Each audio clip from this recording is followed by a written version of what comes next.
everyone. Welcome to the Zone to Speak podcast. I'm your host, Juliana. Hey everyone. Before we dive in, a quick shout out to the amazing brands that I use and love. And the best part is when you shop with them, you are directly supporting this podcast so I can keep going. Here's the lineup. Cyc Plus, smart pumps for the perfect tire pressure. Down the road, cycling apparel that looks good and performs. New Zest, clean, plant-based protein and nutrition.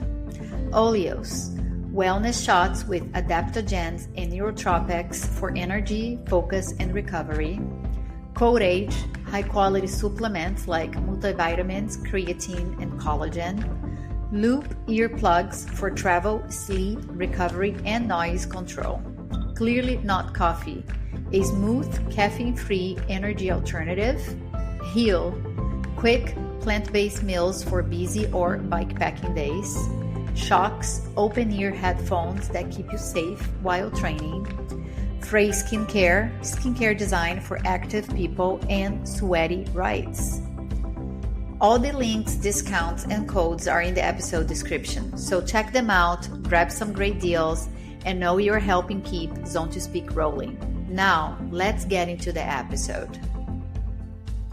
Welcome back to Zone to Speak. Today's guest is a creative force and a trailblazer who is reshaping what women's cycling apparel looks and feels like. Luca Kuhn, founder of Ride Luca. Luca isn't your typical founder. She's a cyclist and a creative with a sharp eye for design and a deep understanding of what women want and deserve when they ride. After years of dealing with poorly fitting kits and brands that overlooked women entirely, she decided to do something bold, build her own. What started as a frustration turned into a movement with a commitment to comfort, style, and performance. Ride Luca isn't just clothing. It's a brand built by women for women with community at its core. In this episode, Luca will share her journey, how she's built a more inclusive space in cycling, and what it really takes to start something that matters. Whether you are a designer, a cyclist, or someone who has been told, don't bother, this conversation will light a fire in you. Luca, welcome to Zone to Speak. Thank you so much for having me, Juliana, and for that lovely intro. I think you really captured everything me and the brand is all about. So thank you so much for having me on the podcast. It's a pleasure.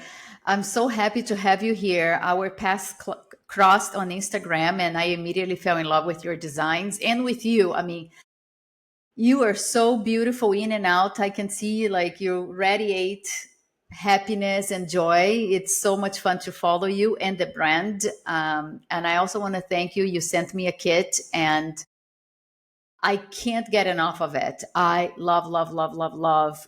We can talk more about it as we, kick off this podcast, but you were onto something really, really special. Honestly, that just, as you can see, put the biggest smile on my face because that's all I really wanted to do with Luca.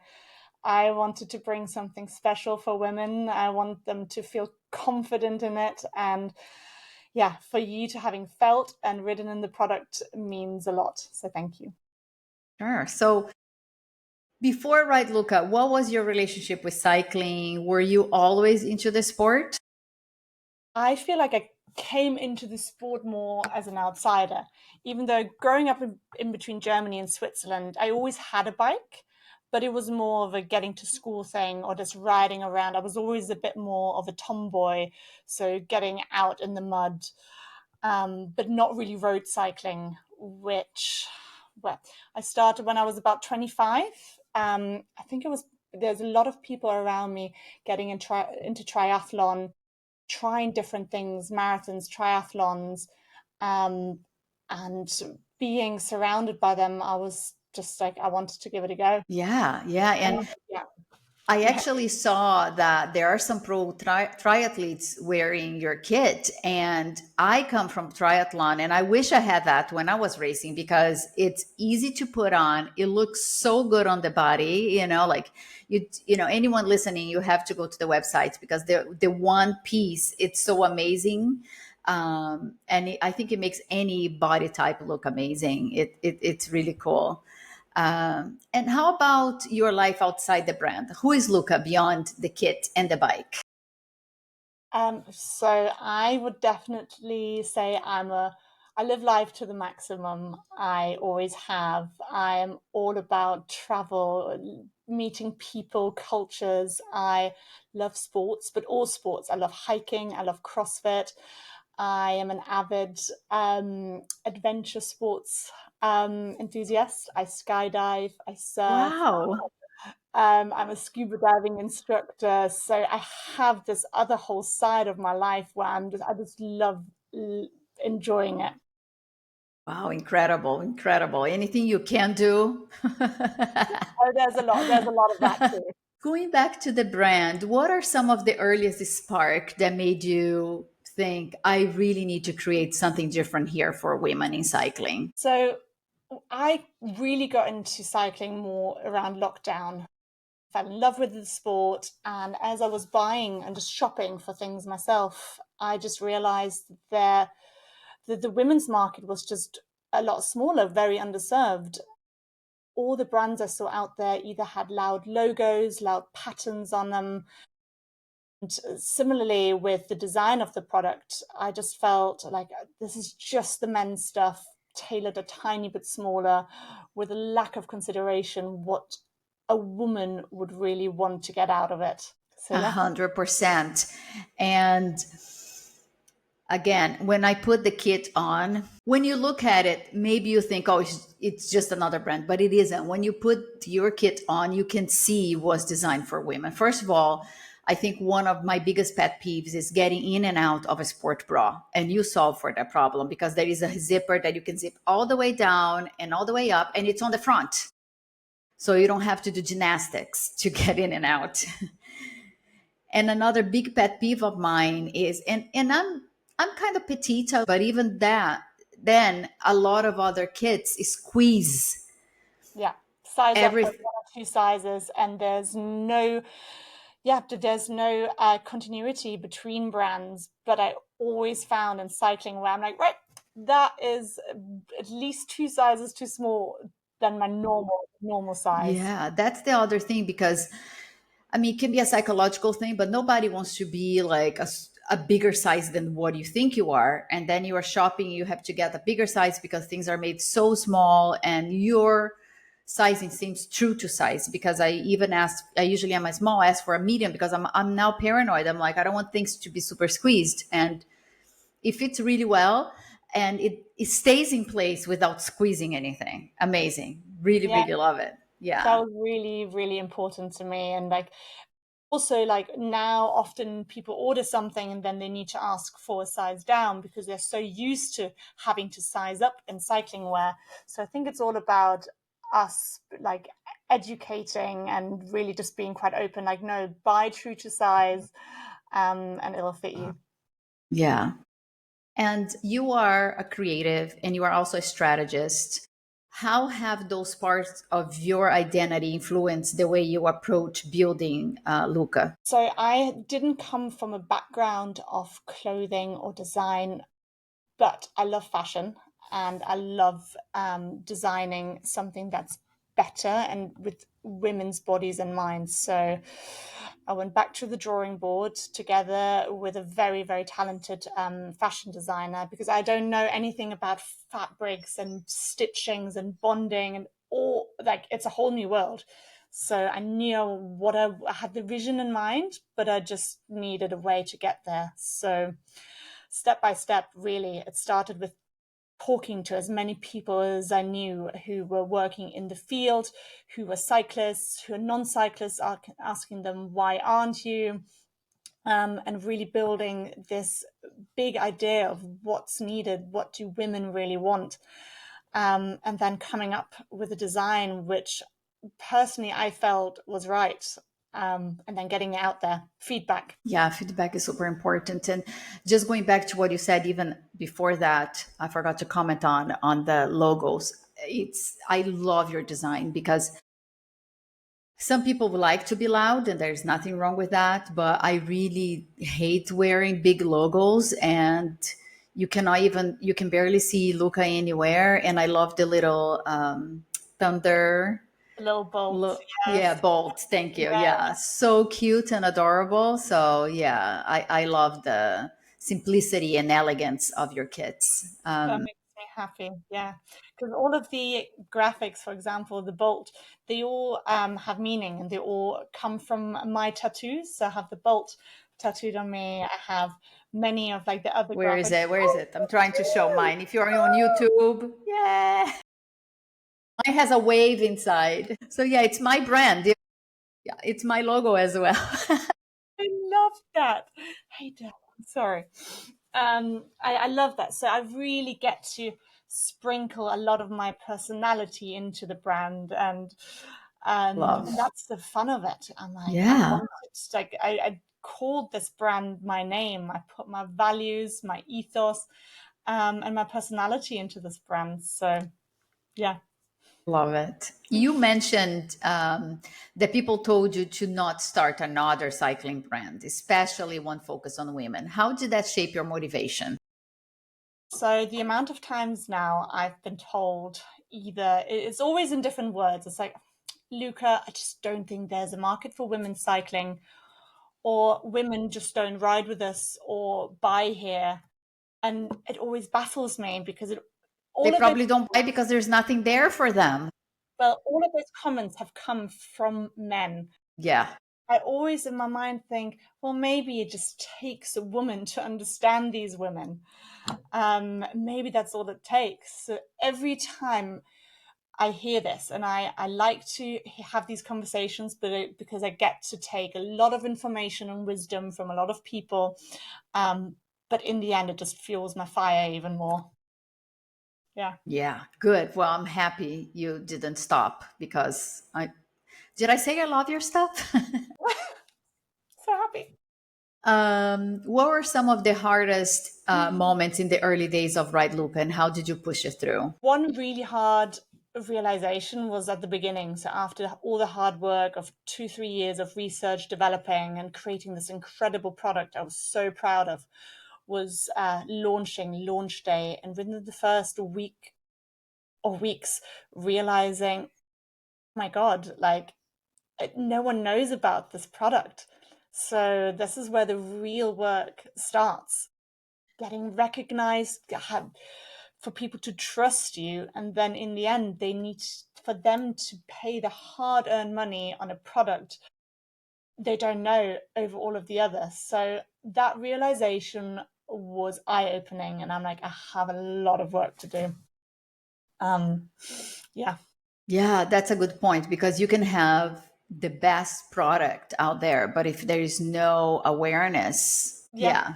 yeah, So yeah, that alongside all the things I didn't know about, factory delays, invoices that are coming out of nowhere, um, all of the things that come with running a business, and then the growing pains. So I feel like the problems, they never really stop. They just change over time, and you learn to outgrow the old problems because you learn how to deal with them.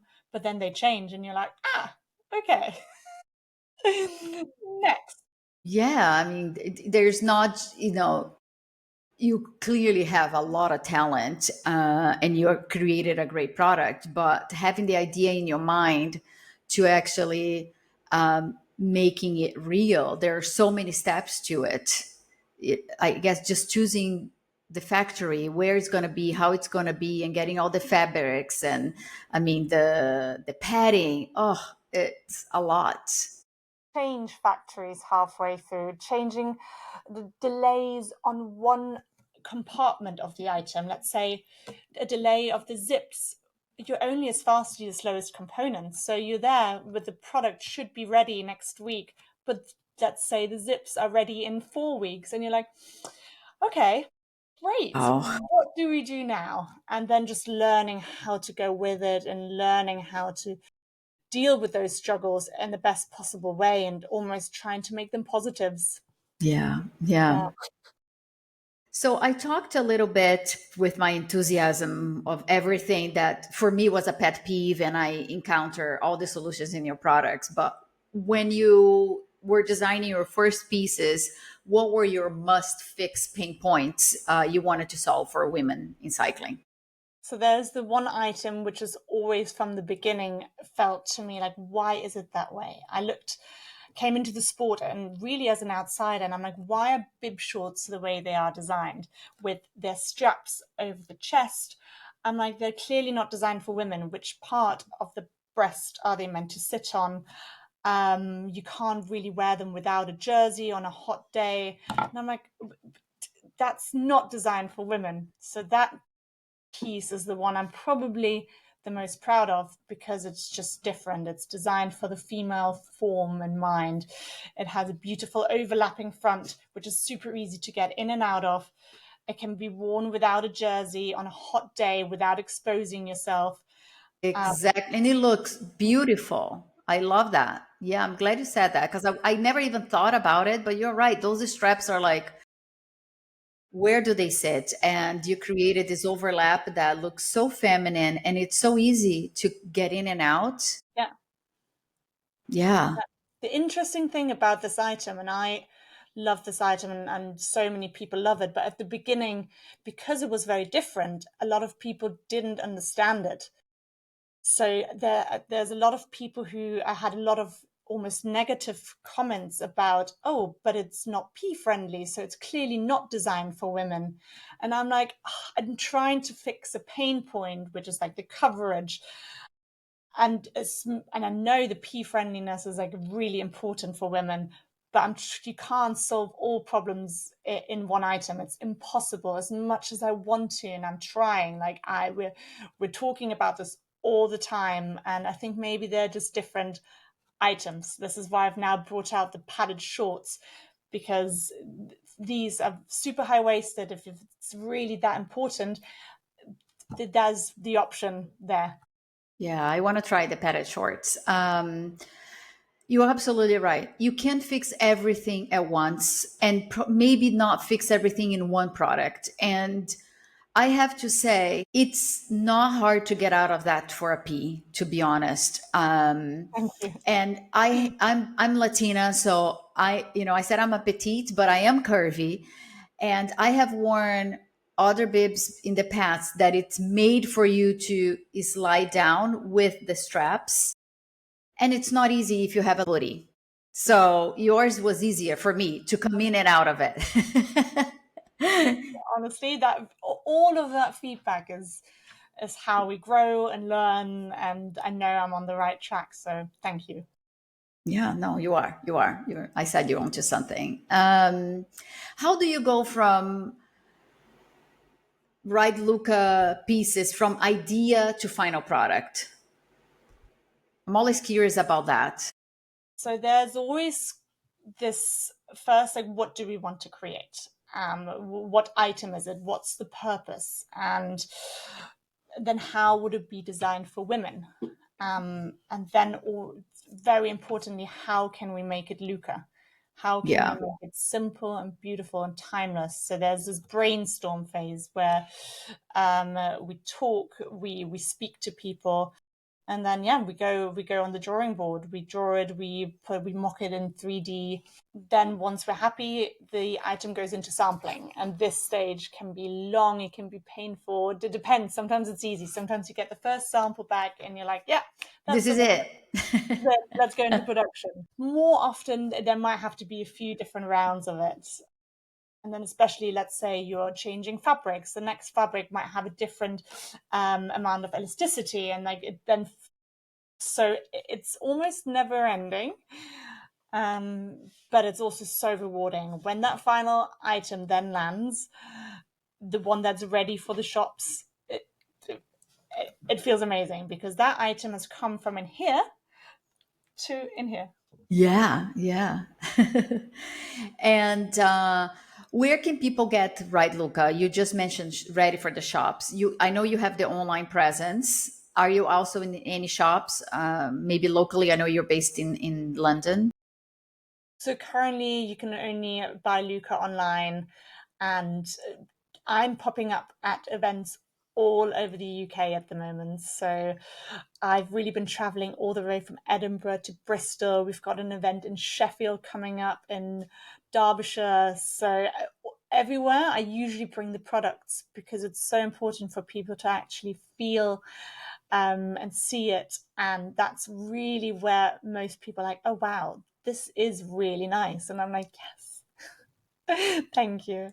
Yeah, So, that's a good idea because, like you said, I think people need to see it, especially because it's something so different and new. With instead of the straps having the, how do you describe it? The layered. I don't know. It's not layered, but the V it's the cut. Yeah, overlapping front design. overlapping. Yeah, Thank you. yeah. Yeah, yeah. I think if you see it live, you will know it makes sense. Mm. Yeah. And like it's so soft, it's buttery, it's soft, the whole fabric, and it feels comfortable. So it's usually when people try it on, they're like, oh, yeah, yeah. And I see more and more people wearing Ride Luca. How does it feel when you actually see someone riding past in Luca gear? Um, yeah, you can see the smile on my face right now. But no, like for anyone riding past me and Luca kit, it's a pinch me moment. It's like it started off at the beginning with obviously family and friends supporting and buying it. But when really someone rides past me in the park, someone who I might not even know, in a Luca top, it makes me want to cry with tears of joy, because it's a testament of all the hard work and love and passion I put into every single piece. Yeah, yeah, I'm sure it's magical. So cool. And where do you think women cycling, both the sport and the culture, is headed? So I feel it. Like I feel this passion for women in cycling. It's growing. I know it because I run a weekly women's cycling group and events, and there's so many more women who want to get into the sport. So from a lifestyle perspective, it's becoming more like this hub, and it's becoming the new run clubs where people actually go. Like it's about community, it's about finding your tribe. And then on a more professional level, I think there's so many more opportunities now, and there is still fighting, I think, for equal pay for professional teams and funding, and but it's going in the right direction, and I really hope that this is supported more and more. Yeah, I think we are witnessing a lot of positive change, and it's great. Unless for UCI doing that whole handlebar ban thing, which it's another podcast. No, exactly. I think there's a lot of outrage at the moment, and it's just like, come on. Yeah, yeah. You talked a little bit about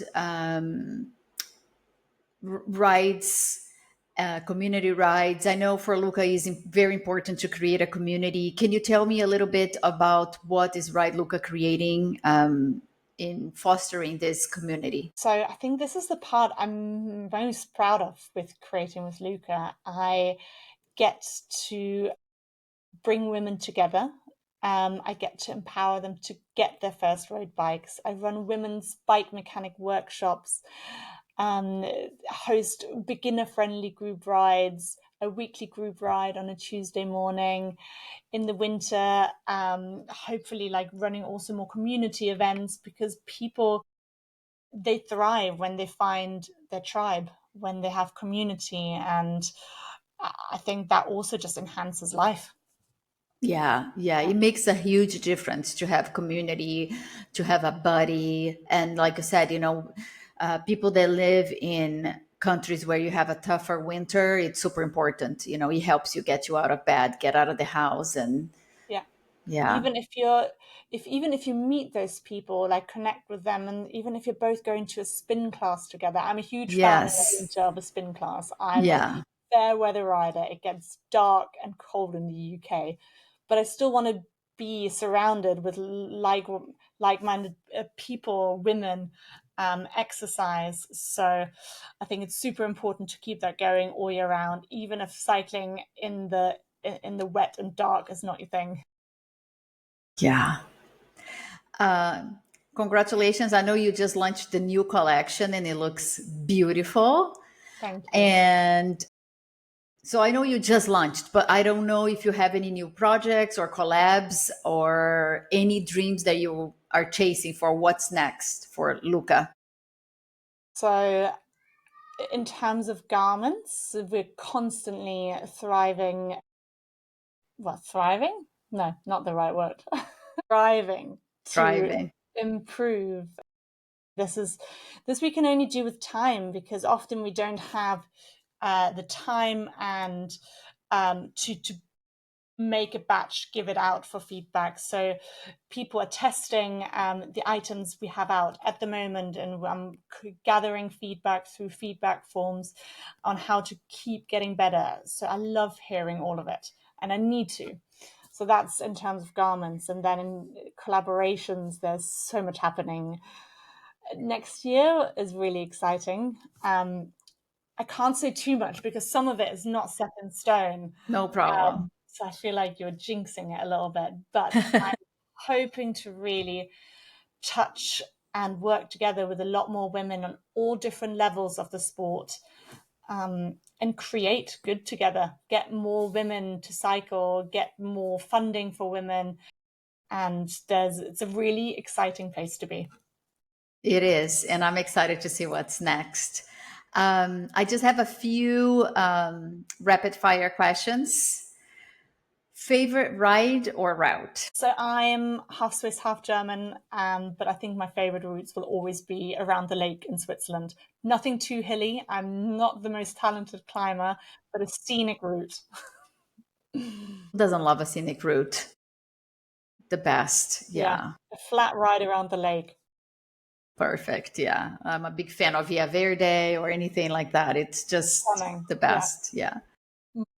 Go-to piece of Ride Luca gear you can't live without.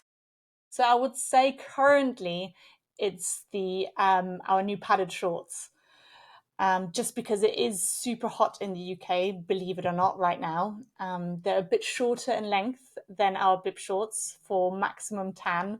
They have a pocket on the side and are just super easy. So yeah. Nice. I love pockets. You just said the magic word. Oh, honestly, pockets for everything. And Yes. women love pockets. So I'm like, okay, more pockets everywhere.